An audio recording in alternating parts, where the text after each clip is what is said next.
What is going on, people? Welcome back to the channel. Today is a special day because it is Wednesday the 20th of January and today I turned 29 years old. Now you're probably watching this video a few days after my 29th birthday, but I thought I'd create a video because 10 years ago I was entering my first year of university, doing spring weeks and all of that, and so it made me think, damn, man was 19 10 years ago. Time flies. Today I'm 29, and so there's a lot of you who take the time out of your days to watch these videos, and I'm grateful for all of you. And so I thought, you know what, there's probably a lot of 18, 19, 20, 21 year olds watching this, and what advice would I give my younger self they might be able to benefit from? So what I've done and what I'm going to do in this video is I've made 10 points on my phone of pieces of advice that I would give my younger self, and I thought I'd share it with you in case, you know, it might be useful for some of you. So without any further ado, let's get straight into it. So the first one, it says, pay attention to what you read. You can earn lots in every career. This is super important. When I was in uni, yes, I used to read lots of like financial market stuff, lots of banking stuff in my spare time, books on banking, news, articles, all of that.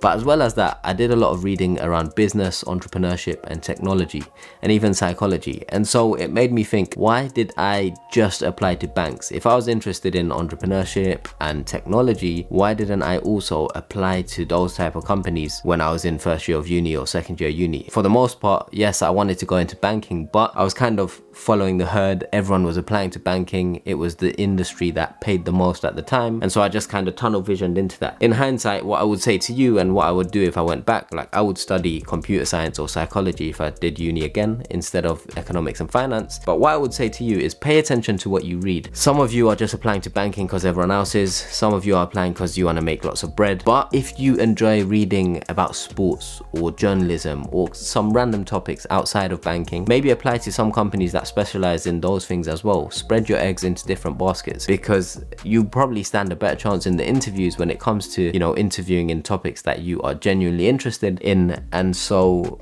yeah, pay attention to what you read. And also, look, yes, banking starting salaries are great compared to other industries. However, in every industry, regardless of what industry you're in, the people at the top are getting paid very well. And so if you choose an industry that might not pay as well as banking in the first few years, if you're more passionate about it, you're naturally going to perform better and climb further in that industry, which will result in you over time earning a good salary. So if you're just thinking about the money, think of the long game. Don't just focus on what's hot and what everyone else is focused on right now. Point number 2, make good health choices. So in uni, when you're young, when you're in university, you have high metabolism and you're probably, you know, very healthy and fit and working out, doing lots of exercise. But as time goes on, especially when you enter the world of work, you're sat on a desk all day long. You're not as active, your metabolism slows down, and naturally you start earning more money. So you have more disposable income. You could buy more snacks, you could buy more junk, you could order more Deliveroo or Uber Eats. And so one thing I would say to my younger self is be more conscious about your health and fitness, because the older you get, like I'm 29 now, and like now more than ever, I know if I want my 30s to 40s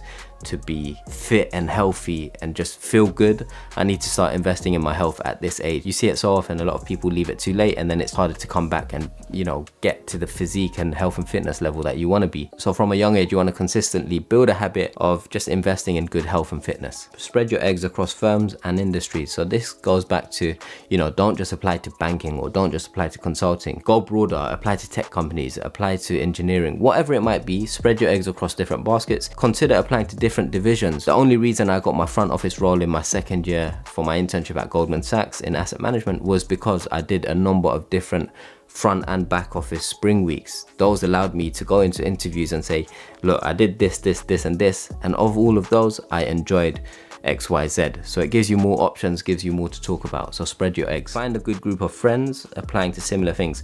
This is very important. When I went to uni, so in my first year, I was like, you know what, I'm gonna go uni, do my 3 years, bang it out, secure my work experience, and then kick. I don't want to like chill with anyone. I don't want to make friends. I just want to do me and then go. I'm here on a mission. And I had that vision because I was like, I don't know, the previous year I messed up, so I was like tunnel vision mode. Anyway, got to uni, and then I ended up meeting lots of good people, lots of good friends, and my close circle, my immediate circle, they were all focused on applying to Spring Weeks, internships and all of that. And so naturally, when you find a good group like that, you're in a position where you all help each other with your CVs, cover letters, interview prep, online tests, so on and so forth. And so it's important to find a tight-knit group that is on the same mission as you, because it allows you to get further. Start something on the side. Very, very important. Whatever it is, whether it's a blog, an online business, a non-online business, anything, a side hustle, whatever it is, start something on the side. Why?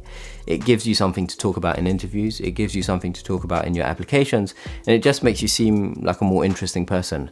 Now, obviously, not every single person watching this video is an entrepreneurial person. Not everyone, you know, has the creativity to start a blog or create content. Find something that interests you outside of school or academia and work on it, so you have something to talk about. Even if it's a hobby or a sport, you want to do something to a high level, because that differentiates you from every other candidate. Remember, there's thousands of applicants applying to Spring Weeks, internships, grad schemes. You have to find that one thing that makes you different compared to everyone else. So do something on the side. It seems long, but it will fly by. Take one step at a time. This is so true. The whole process, you know, you need to create a CV, you need to create a cover letter, you need to apply to these jobs or Spring Weeks or internships. You need to do the online tests, you need to do the interviews online, in-person interviews, assessment centers, and then wait and then get offers, so on and so forth. That whole process can take anywhere from a month to 3 months to 6 months. That's a long time. The way I look at it, and the way I would tell you to look at it, is that 6-month period is gonna pass regardless, right? So you need to just focus on taking one step at a time. Each step that you're faced with, try and do it to the best of your ability, and before you know it, 6 months is gonna fly by, and you're hopefully gonna be in a position where you've got that offer and it was all worth it. Don't focus on the whole picture, take it bit by bit, step by step. If you don't get the career you want, it's not the end of the world. Play the long game. Once again, this is super important. It's not about what happens straight after uni. Yes, when you graduate or throughout uni, you want to secure top offers from different companies, because those will act as strong stepping stones for the next 2, 3, 4 years after you graduate. However, it's not the end of the world if you don't get that offer from that one firm that you really wanted to work at. Careers are long, 20, 30, 40, 50 years. And so your first 2 or 3 years aren't gonna, you know, be detrimental to the rest of your career. It's not the end of the world. What you need to do is be strategic. Don't just go and apply to all front office roles and then end up with all rejections and then nothing to show for. You want to spread your eggs across different baskets. The most important thing throughout uni and when you graduate is try and secure something. You don't want to graduate and have nothing in your hands, no offers. And so to increase your chances of doing that, you want to do as much work experience, internships, extracurricular activities, things on the side. Just secure something and then you can figure it out later. Don't worry if you don't get what you wanted in the first place. Next tip is set goals and assess them regularly. If you are on a boat and you needed to get from A to B, and then you set off and you didn't know where B was and you just tried to find it, chances are you'd get lost. You wouldn't end up at B, right? If you were on a boat and you wanted to get from A to B and you had a map, you would likely find your way to B, right? Simple analogy. The map acts as guidance for you to get from one place to another. Similarly, goals are what act as guidance to get from one place to another. You need to set goals, because if you don't write things down, you're not going to be able to pay attention to them. They will be put at the back of your mind and then you'll forget about them. So it's important to write a few goals down, things that you want to achieve in the next year or 6 months, and then visit them every month or so to see how you're progressing. If you are progressing well, great. If you're not, see what you can do to pivot or to adapt in order to increase your chances of meeting those goals. So set goals and assess them regularly. That will help you stay on track in terms of achieving those goals, whatever they may be. So I would do a lot more of that at a younger age, because it just speeds up the process of achieving your mission and objectives a lot faster than if you don't set those goals. Motivation ebbs and flows. Strong habits will get you further.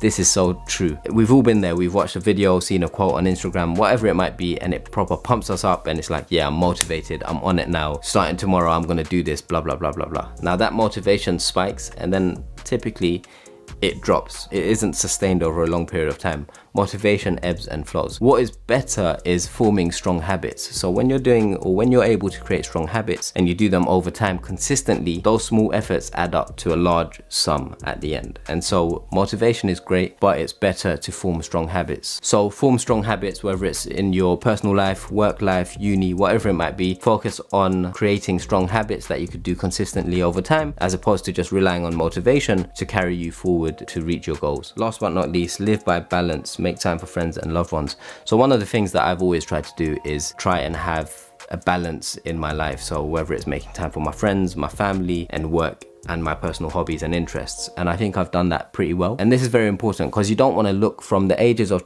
19 to 29, you don't want to look back and be like, shit, I didn't really spend much time with my mates, I didn't really spend much time nurturing important relationships with, you know, my partner or my family, so on and so forth, because work took over. Now, oftentimes in a lot of these industries, so for example in the world of investment banking, you get a lot of individuals who enter the world of banking as they graduate, and typically after work they go back to their rented apartment. They might be living there with a colleague, and it's easy for them to do long hours in the office because they aren't going home every day to their family. Me, for example, home is London to me. So when I was working, you know, after I left work, I was looking forward to going home because I got my family, I got my close-knit circle of friends who were local to me, so I had my whole world around. And so I wouldn't have felt good doing 20+ hour shifts at work and then missing out on, you know, spending time with my family and friends, etc, etc. Yes, you could be career driven, but being career driven and focused doesn't mean saying no to every other area of your life. So that's one piece of advice I would give to a lot of you. Don't sacrifice the more important things in life just to earn a few extra dollars or just to climb the corporate ladder. What's best is having balance in all areas, and so progressing naturally over time in those areas, as opposed to just having so much focus on one area and neglecting everything else. That's my personal view. I'd rather have it all balanced as opposed to skewing one area and neglecting everything else. But obviously everyone's different. Take that advice with a pinch of salt, because sometimes you're going to need to focus on one area of your life more than others, and that's okay, but just don't do it for too long. You don't want to do it for 10-20 years and look back in regret. So you want to minimize regret as much as possible. So those were a few pieces of advice looking back in hindsight that I would have told my 19-year-old self. 10 years has flown. I wonder where all of you will be 10 years from now. Let me know what stage of your career, or, you know, career in academia you're at. Are you a first year student? Are you a college student, apprentice? Are you a grad working in the world of banking, consulting? What industry are you working in? Let me know in the comments below. And yeah, hopefully this video will be useful for you. Thank you for making it to the end, and I will see you in the next video. Peace.